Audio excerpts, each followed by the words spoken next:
નમસ્કાર. બહુ લાંબા સમય પછી આવી છું, પણ સરસ મજાની પુસ્તક અને વાર્તા સાથે આવી છું. એકચ્યુઅલીમાં આ પુસ્તક છે ફાધર વાલેસ તરફથી. રોમે રોમે એનું નામ છે. મને અમદાવાદના ગુજરી બજારમાં રેન્ડમલી મળી ગયેલું અને મેં બસ એમ જ ઉચકી લીધેલું અને એમાંથી જ એમ જ ઉચકી લીધેલી એક વાર્તા તમારી સમક્ષ રજૂ કરું છું. બહુ જ નાની નાની સરસ મજાની વાર્તાઓ અને પ્રસંગો છે અને પ્રયાસ કરું કે હું એને કવર કરી શકું. સો શીર્ષક છે મીઠાઈ. છોકરાઓ રમતા હતા. મેં એકને એક મીઠાઈ આપી. એણે એ તરત મોંમાં મૂકી અને ફરીથી રમવામાં પડ્યો. થોડી વારમાં રમત પૂરી થઈ અને એના મોંમાંની મીઠાઈ પણ પૂરી થઈ ગઈ.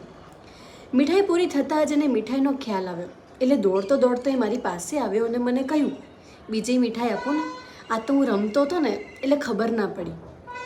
મીઠાઈ તો ખાધી હતી, પણ એનું ધ્યાન રમતમાં હતું, મોંમાં નહોતું. એટલે મીઠાઈની મીઠાશ હોવા છતાં એને ખ્યાલ ના આવ્યો અને એનો સ્વાદ ના લેવાયો.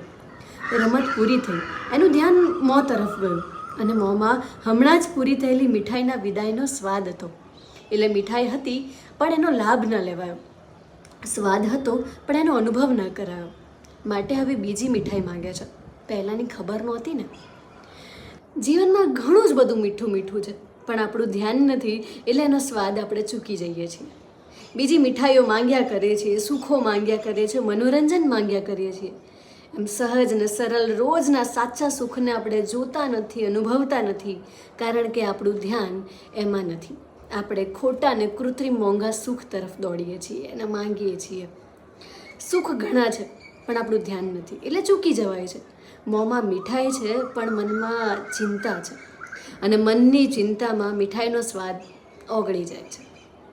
ધ્યાન નથી, સૂઝ નથી, આંખો નથી, જીભ જ નથી, એટલે પછી જિંદગી આપણને લુખી અને બેસ્વાદ લાગે છે. શું ખરેખર આપણે આપણા જીવનની મીઠાઈઓને માણીએ છીએ ખરા? Question mark.